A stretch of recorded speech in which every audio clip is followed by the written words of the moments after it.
Hello बच्चों, आज हम लोग 11th क्लास की फिजिक्स में सदिश विश्लेषण और प्रक्षेप्य गति चैप्टर पढ़ना शुरू करेंगे। इसमें सबसे पहले हम सदिश विश्लेषण वेक्टर एनालिसिस पूरा पढ़ेंगे। क्या पढ़ेंगे? Vector analysis. उसके बाद फिर स्टार्ट होगा आपका प्रोजेक्टाइल मोशन, प्रक्षेप्य गति। तो सबसे पहले हम शुरू करेंगे क्या? सदिश विश्लेषण। तो सदिश विश्लेषण में बेटा हमें जानना है, हमें सीखना है कि भौतिक राशियाँ कितने प्रकार की होती हैं और कौन कौन सी होती हैं। ठीक है, पूरे भौतिक विज्ञान में यूँ समझ लो बेटा अभी 11th लेवल पे कि भौतिक विज्ञान में 2 प्रकार की भौतिक राशियाँ होती हैं।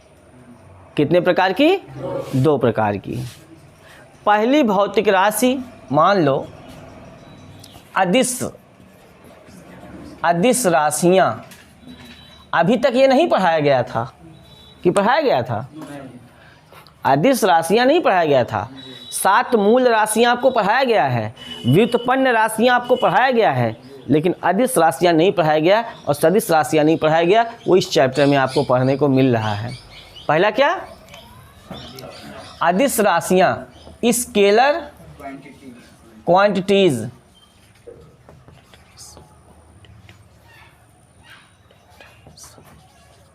स्केलर क्वांटिटीज अदिश राशियाँ। स्केलर राशियाँ, स्केलर क्वांटिटी क्या होती हैं? वे भौतिक राशियाँ जिन्हें व्यक्त करने के लिए केवल परिमाण की आवश्यकता होती है। वे भौतिक राशियाँ जिन्हें व्यक्त करने के लिए केवल परिमाण की आवश्यकता होती है अदिश राशियाँ कहलाती हैं। अदिश राशियों में उसके उदाहरण आते हैं दूरी, चाल, समय, ताप, शक्ति, दाब, कार्य, ऊर्जा, ये सब आदि लिख दे रहा हूँ। ये सब भौतिक राशियाँ ऐसी हैं जिन्हें व्यक्त करने के लिए केवल और केवल परिमाण की आवश्यकता होती है। वो अदिश राशियाँ हैं। ठीक है, अदिश राशियों को जब व्यक्त करते हैं बेटा तो आप जान लीजिए 2 चीज़ होता है उनके साथ में, परिमाण और मात्रक। जिसमें केवल परिमाण और मात्रक हो वो क्या है? अदिश राशि है। जैसे किसी रास्ते की लंबाई को क्या लिखोगे? 20 metre, 50 metre, 100 metre, 10 kilometre, 1000 kilometre. तो ये हो गया परिमाण है और ये हो गया मात्रक। लंबाई मैंने कहा ना, एक रास्ते की लंबाई, तो लंबाई क्या है? भौतिक राशि है। और उसका मात्रक क्या है? मीटर है। और 20 क्या है? आंकिक मान है या परिमाण है। तो किसी भौतिक राशि को व्यक्त करने के लिए, अदिश भौतिक राशि को जब व्यक्त किया जाता है तो उसमें परिमाण और मात्रक केवल होता है। 20 मीटर, किसी गाड़ी की चाल 10 मीटर प्रति सेकंड, 90 किलोमीटर प्रति घंटा, कुछ भी ऐसे कहा जा सकता है।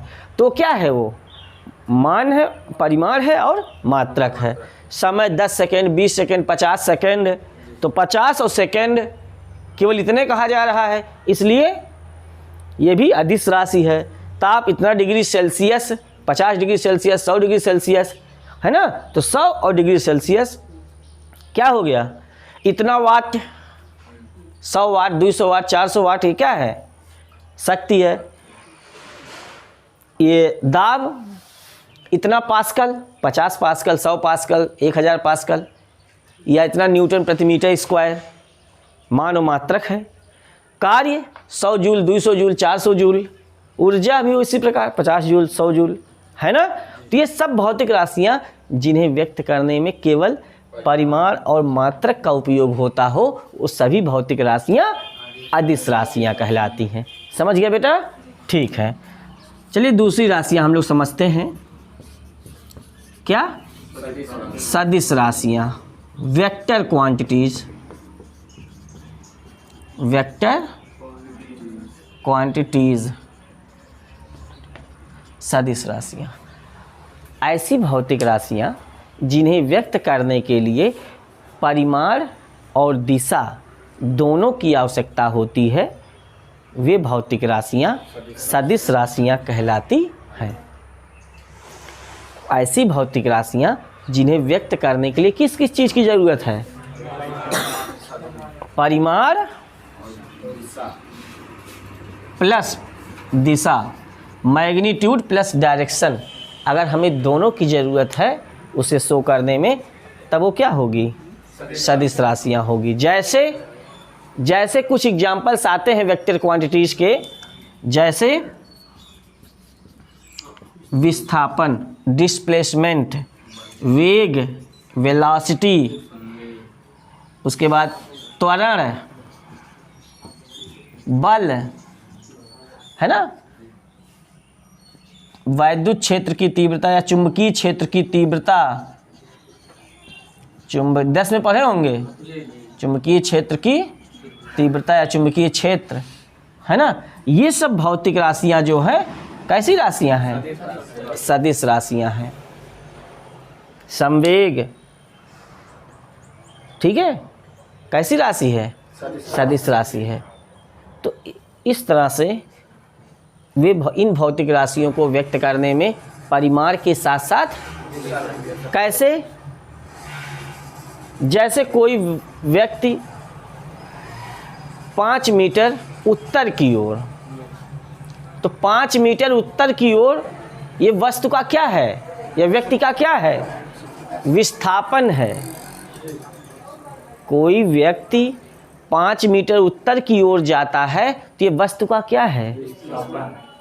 5 है, मीटर है, दिशा है ना, तो वो सदिश है।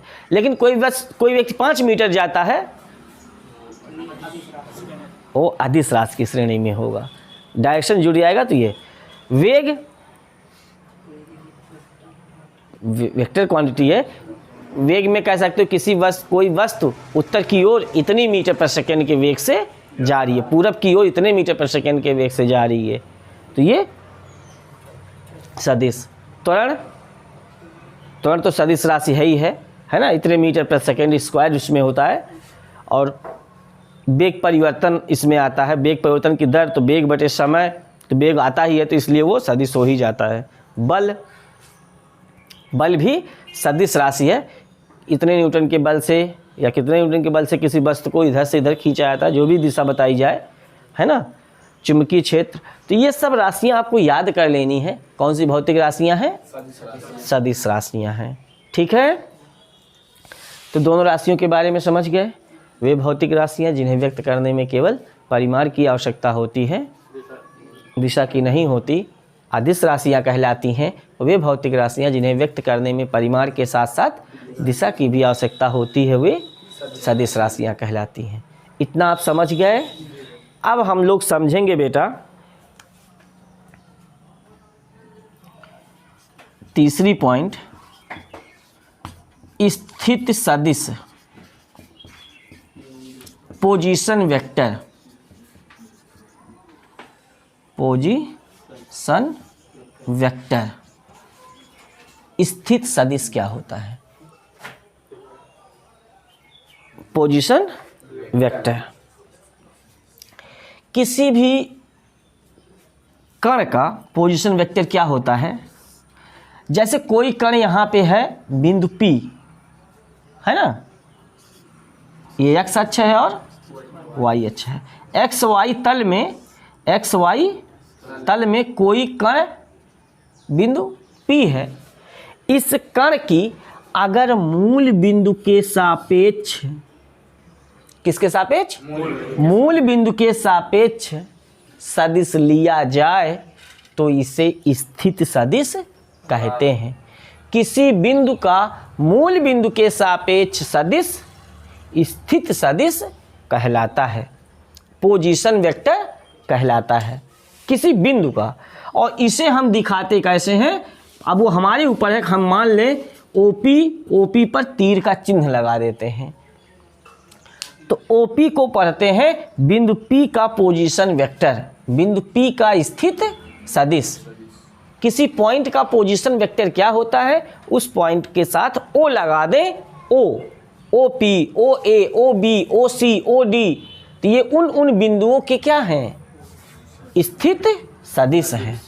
तो अगर हम OP को मान लें ये वेक्टर R1 है, क्या है,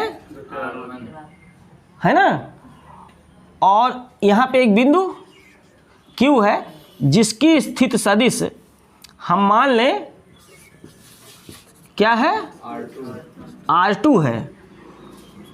O से P हमने कहा है OP, O से P लगाया तो तीर भी O से P की ओर लगेगा, OQ तो इससे इधर लगेगा, ठीक है। तो ये है इन बिंदुओं के क्या, स्थित सदिश।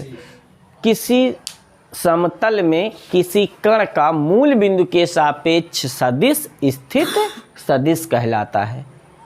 किसी समतल में, जैसे बोर्ड का तल समतल है, किसी समतल में किसी कण का मूल बिंदु के सापेक्ष सदिश स्थित सदिश कहलाता है। जैसे कण P का स्थित सदिश OP बराबर मान लिया R1 है, OQ बराबर R2 है, ठीक है। स्थित सदिश समझ गए। स्थित सदिश के बाद आता है, आपको समझना है जो, वो है विस्थापन सदिश। कौन सा सदिश, विस्थापन सदिश, डिस्प्लेसमेंट वेक्टर, ठीक है। डिस्प्लेसमेंट वेक्टर क्या है, अब जैसे कोई कण बिंदु P से बिंदु Q तक विस्थापित हो जाए, कोई कण किसी समतल में बिंदु P से बिंदु Q तक विस्थापित हो रहा है, तो PQ बराबर जो होता है वो होता है OQ माइनस OP। विस्थापन जैसे अंतिम स्थिति माइनस प्रारंभिक स्थिति, भाई यही नहीं पढ़े हो क्या आप। डेल्टा x लिखते हो जब विस्थापन, तो x2 माइनस, यही तो कहते हो यार। डेल्टा t लिखते हो समयांतराल, मतलब यहाँ से यहाँ इसके बीच समयांतराल, तो इसके में से इसको हटाते, हमेशा ही किए हो।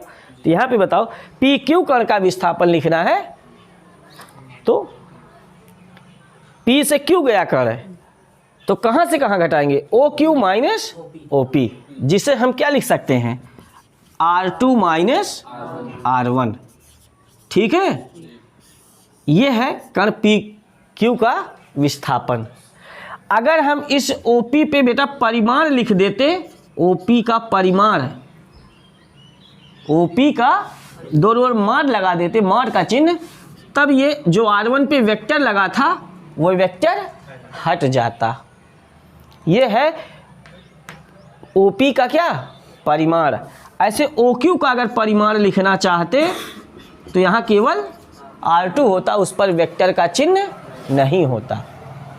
मुझे लगता है बातें आप समझ रहे होंगे, ठीक है। समझ रहे हो सभी लोग ना, दिखाई दे रहा नीचे पूरा, ठीक है। विस्थापन सदिश आपको याद हो जाएगा, PQ बराबर OQ माइनस। अगर मैं अब यहीं से आपसे पूछूं, कोई कण A से B विस्थापित होता है तो उसके विस्थापन सदिश का मान OB माइनस यम, कोई कण विस्थापित होता है यम से n, तब सूत्र बन गया ON माइनस। कोई कण R से S विस्थापित होता है तब OS माइनस OR, वेक्टर के साथ रहेगा सब, ठीक है। समझ गए विस्थापन सदिश। अब प्रश्न में आपसे ऐसे पूछ लिया जाए, मान लो एक एग्जाम्पल मैं आपको देता हूं, किसी कण A का स्थित सदिश, ऐसे शब्दों में लिख दूं, प्रश्न लिख दूं, किसी कण A तथा B के स्थिति सदिश 2 vector A plus 3 vector B और 7 vector A plus vector B हैं, तो वेक्टर ए बी का मान ज्ञात कीजिए। ये प्रश्न पूरा मैंने एक बना लिया छोटा सा अपने मन से। कर ए तथा के कौन से सदिश? स्थित सदिश। अगर मुझे कर ए का स्थित सदिश लिखना है तो हम क्या लिखेंगे?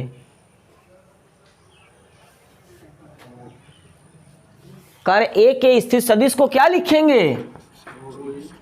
ओ ए लिखेंगे। मूल बिंदु के सापेक्ष उस कण को लिखेंगे, ओ के सापेक्ष लिखेंगे उस कण को, वही स्थित सदिश होगा। तो ओ ए कितना दिया है? 2 वेक्टर ए प्लस 3 वेक्टर, और कण बी का स्थित सदिश कितना दिया है? 7 वेक्टर ए प्लस। नहीं समझ पाए? ये बात समझे? हिंदी में जो लिखा था, ऐसे शब्दों में जो लिखा था उसको आप ऐसे अक्षर में, आप सांकेतिक भाषा में समझ लोगे। Very good. अब हमें क्या निकालना था? वेक्टर ए बी ना, तो वेक्टर ए बी का सूत्र बताओ। ओ बी माइनस ना, अभी पढ़ा के आया उधर से। अब ओ बी कितना? 7 vector A plus vector minus 2 vector A plus, अब घटा दो, 7 vector A plus vector B minus 2 vector A, चिन्ह बदल दो, माइनस 3 वेक्टर बी। अब जोड़ घटा लो, 7 वेक्टर ए में से 2 वेक्टर ए घटेगा, 5 वेक्टर ए और vector B plus minus 3 vector B, तो घट जाएगा -2 वेक्टर। यही आंसर हो जाएगा। समझे? ऐसे शब्द में कोई प्रश्न लिखा रहे कि किसी कण ए तथा बी का या यम तथा यन का या पी तथा क्यू के स्थित सदिश इतने और इतने हैं, तो वेक्टर इतने का मान बताओ, तो आप स्थित सदिश देख करके समझ लेना कि भले ओ ए ओ बी नहीं दिया है तो हम उसे ओ ए ओ बी मान लेंगे, पी क्यू दिया तो ओ पी और ओ क्यू मान लेंगे। उसके बाद जो कहेगा, अगर बाई चांस ए बी की जगह पे बी ए लिखा होता तब, अगर हाँ वेक्टर बी ए स्थित सदिश में पूछा था तब ओ ए माइनस, मतलब हमेशा इस वाले पॉइंट का पहले रहेगा पोजीशन वेक्टर और माइनस फिर इस वाले पॉइंट का रहेगा पोजीशन वेक्टर स्थित सदिश। समझ पाए? समझ पाए बेटा? अदिश राशियां, सदिश राशियां, स्थित सदिश है ना, और विस्थापन सदिश। क्लियर? तो चलिए इतना आप लोग नोट करिए, उसके बाद फिर आपको नेक्स्ट पढ़ाते हैं इसको दिखाते कैसे हैं सदिश को।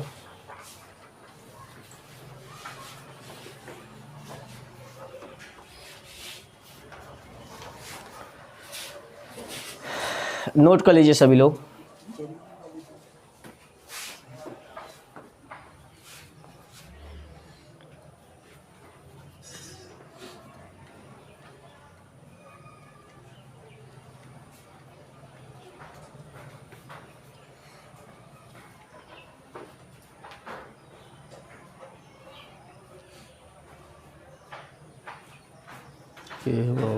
नमस्ते।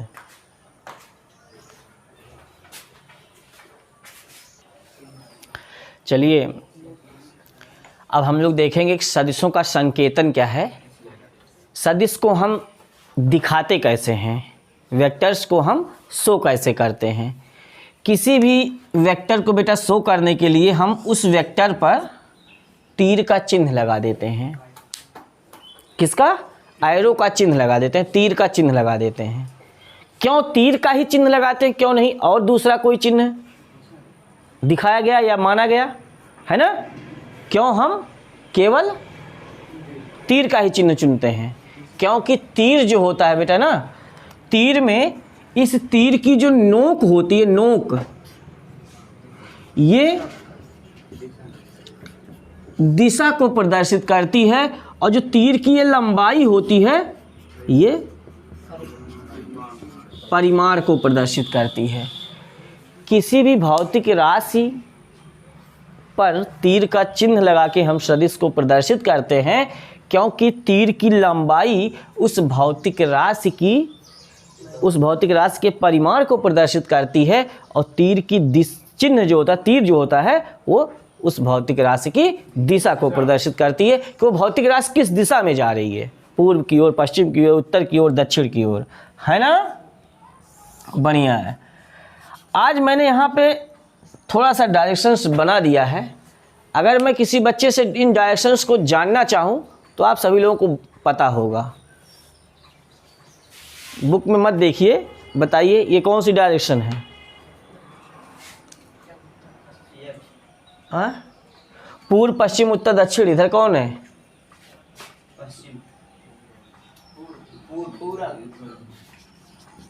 पूर्व, इधर पश्चिम, इधर दक्षिण, इधर उत्तर।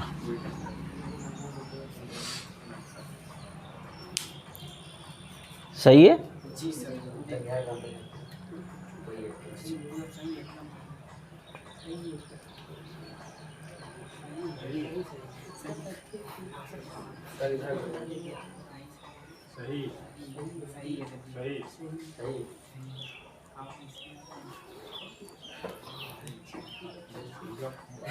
सही है सर जी, सही है, एकदम सही।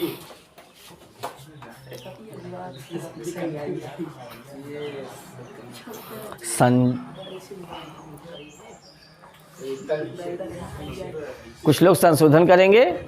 बैठो, क्या संशोधन करोगे बताओ। अगर किसी को कुछ संशोधन करना है तो बताए वो।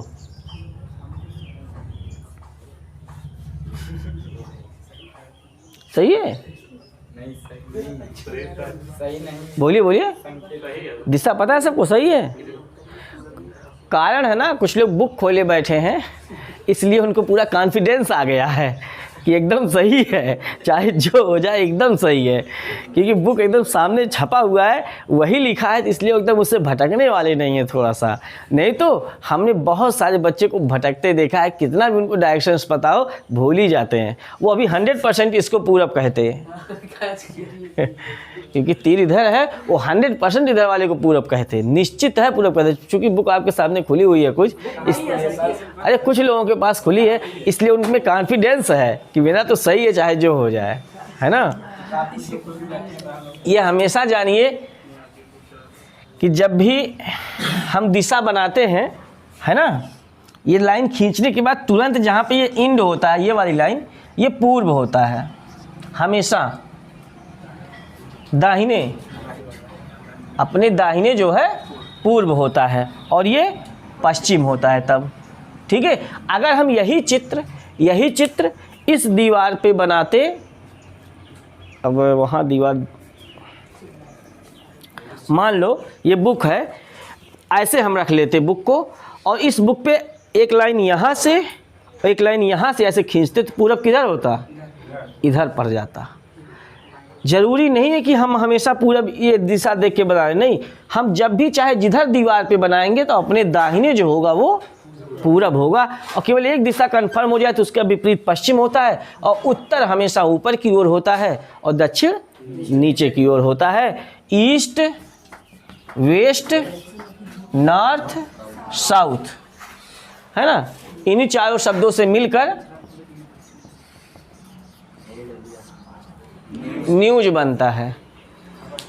नॉर्थ, ईस्ट, वेस्ट, साउथ, है ना।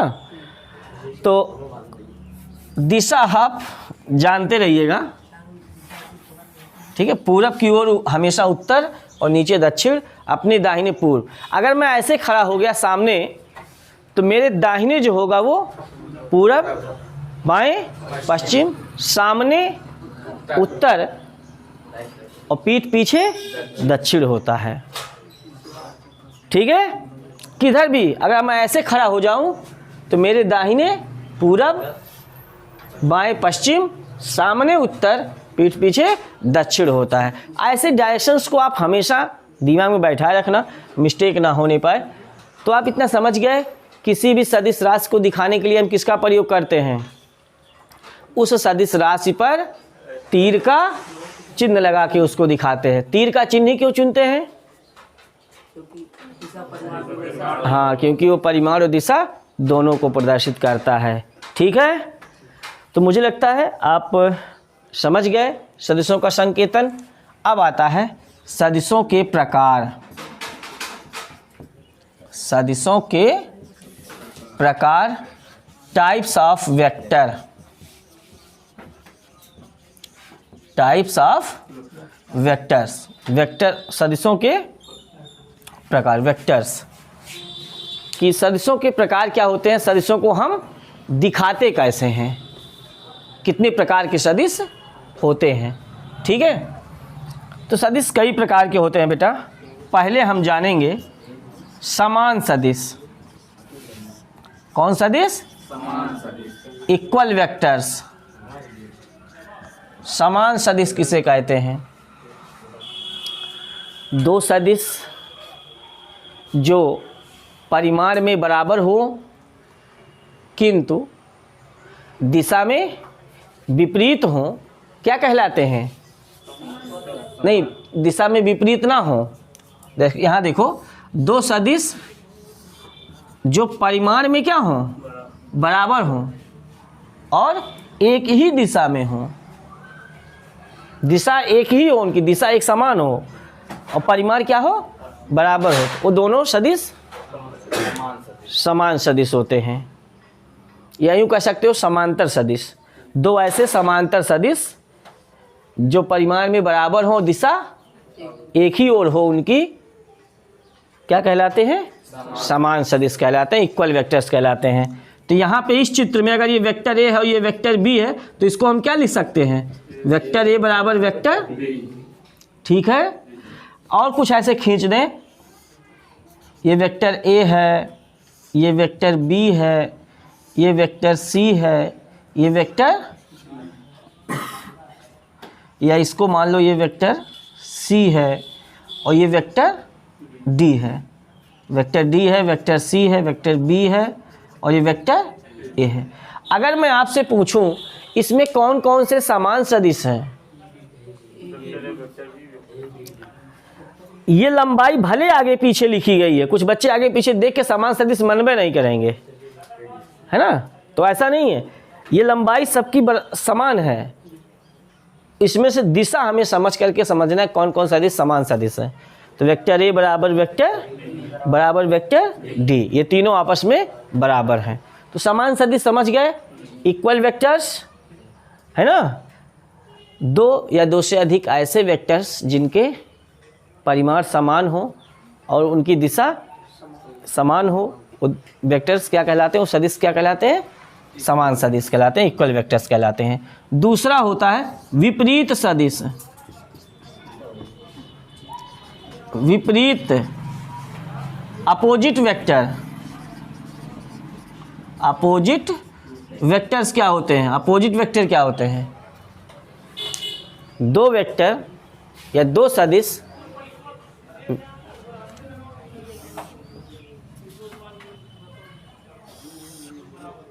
दो समांतर सदिश विपरीत सदिश तब कहलाते हैं जब वो परिमाण में बराबर हो किंतु दिशा विपरीत हो। परिमाण तो दोनों का बराबर है लेकिन दिशा विपरीत होने के नाते कौन से सदिश कहलाते हैं? विपरीत सदिश कहलाते हैं। तो क्या वेक्टर ए वेक्टर बी के बराबर है? नहीं बराबर है। वेक्टर ए वेक्टर बी के कब बराबर होगा? जब हम माइनस वेक्टर बी लिख देंगे। क्यों माइनस? क्योंकि जब हम इस वेक्टर बी को माइनस वेक्टर बी लिखेंगे तो इसकी दिशा बदल जाएगी। जैसे वेक्टर बी है ना, और हम क्या लिख दें? Minus vector B. तो अगर वेक्टर बी की दिशा इधर है तो माइनस वेक्टर बी की दिशा इस साइड हो जाएगी। कंफर्म समझ रहे हो? बोलो। तो मुझे लगता है आप ये बात अब हमेशा के लिए याद कर लो। अगर ये वेक्टर ए है और ये अगर ये वेक्टर ए है तो ये क्या होगा? Minus vector A. कोई वेक्टर अगर किसी दिशा में है तो उसका माइनस चिन्ह लगा दोगे तो उसकी दिशा बदल जाती है वेक्टर में। क्लियर? तो ठीक है, आप सदिशों के संकेतन में ये दोनों चित्र बना लीजिए और सदिशों का प्रकार फिर हम आपको आगे की वीडियो में पढ़ाएंगे। आप सभी लोग इतना पढ़ लीजिए, आगे हम आपको नेक्स्ट वीडियो में पढ़ाएंगे। अगर आपको वीडियो पसंद आया हो तो आप सभी लोग हमारे चैनल को सब्सक्राइब करें, वीडियोस को लाइक करें, फ्रेंड्स में शेयर करें। कोई भी प्रॉब्लम हो कमेंट करके पूछें। Best of luck.